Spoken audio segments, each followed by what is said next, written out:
and they mean physically dangerous. What should be said, and it's recently been pointed out to me that I don't say it very often, is that the biggest danger with psychedelics is that while you are in that open state, some moron will mess with you and either lay a suggestion or plant an idea or manipulate you or scare you or turn you in a way that you wouldn't ordinarily go.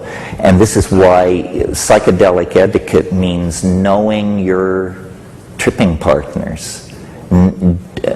People who take psychedelics with strangers at high dose do come back with wild tales to tell, but I don't think you can do that over and over again without having some horrible thing befall you.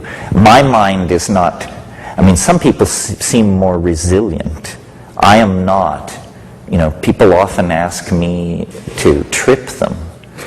And I won't, and it's not because of concern for the legal system or the fact that I am not licensed for psychotherapy or any of that. It's because I can't stand it when people come apart on psychedelics. I am, if you're interested in this subject or if you share my sensitivity, read Carl Jung's little book called On the Psychology of the Transference.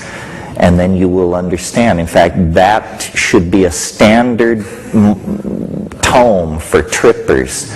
Understand the transference. Understand what it is, how to fight it, and this is psychic martial arts. Your psychic health will be immeasurably improved by understanding the dynamics of the transference, which is quite simple. The book is not that thick. Now to answer the lady's question, when I took Datura, I had reality distorting strange, and if I had been a personality of a different sort, I might have followed it deeper, but it appeared to me to be ambiguous and evil. Not evil, maybe evil. What happened to me was, this was in Nepal years and years ago. Nepali shamanism is based in part on Datura, the taking of the seed capsules. An English friend of mine who had the room next to mine took it, and I took it in my room, and it was a situation where to get to the facilities, I had to walk through his room. And he and I were friends, but we had a very slight rivalry going for the attention of a woman. And I think this woman was not aware that either of us was interested in her, but we were both aware that the other one was aware. And midway through my trip, I decided I had to go to the bathroom, and so I stepped through into this guy's room, and they were in bed together, having sex. And I guess I went outside, and then the next morning, after sleeping many hours, I encountered the guy, and I said, how was your trip? And he said, it was wonderful. And I said, yes, well, I saw. And he said, what did you see? And I said, well, I saw that you were with Julieta. And he said, I thought so too. But she wasn't there. And so, what conclusion do we draw from this? That this stuff is, well, I'll tell you what took me off it finally was about a week later, there seemed to be a rash of this Datura taking moving through the traveler community there in this little Nepali village where I lived. And about a week later, I was buying tomatoes in the market, and I encountered a different person, but this English friend of mine. And he told me he'd been taking a lot of Datura, and I said, oh, well, that's interesting. I took it. I don't think I'll be taking it again. And as the conversation developed, I realized he thought we were in his apartment. And we were not. We were in the market. And, you know, this tells you it's time to dry out. Anyway, I use that as a springboard to different subjects. You were very patient. Next question? I hope I can remember what my question is. It's a test. I agree that there's something sort of mysterious about where these psychedelic effects come from, and I refer again to the sort of classic psychedelics, psilocybin, LSD. But the fact that you generally need to take a substance or a drug, it's a material thing, does, in some sense, sort of go in a strange way to reinforcing a pretty basic scientific, almost mechanistic view of the universe. And I just wondered if you had thought about that or have any comments. Well, let me try to convince you otherwise.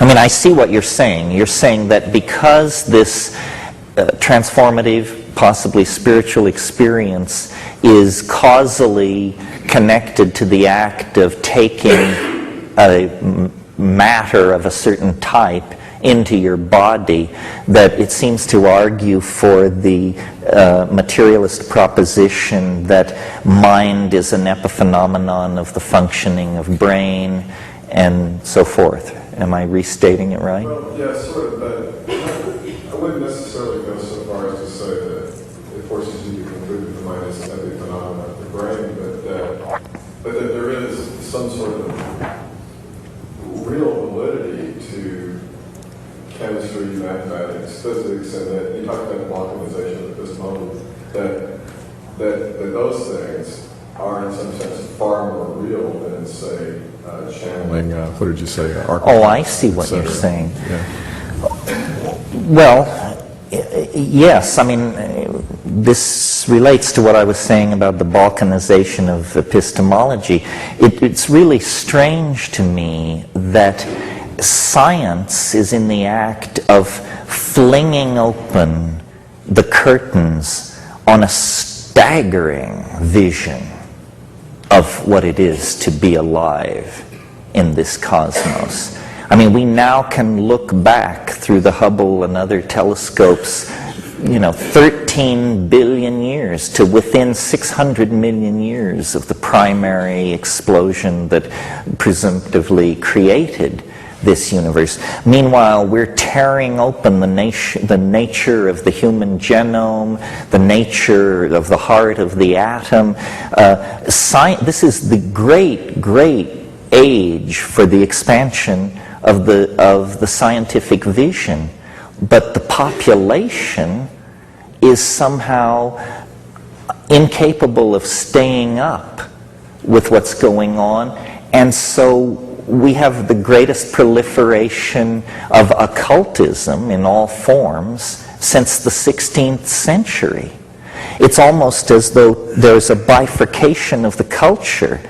The scientific, the makers of new science are going deeper and deeper in the direction that the rest of the public not only cannot follow them into, but is actually headed the other way. And it's a condemnation of our educational system that people have not understood that science, for all its flaws, is the only tool for understanding the nature of reality that has any kind of track record whatsoever. The others just have a story to tell. The Buddha story, the Jesus story, fine stories, but that's all they have is a rap. The amazing, you see, why is science different? Somebody could just say, well, but isn't it just a rap? Well, it is, but it plays by slightly different rules than these other explanatory systems. Science is the only explanatory system where you get points for proving you're wrong. You know? I mean, you form a hypothesis, you publish a paper, then you do further experiments.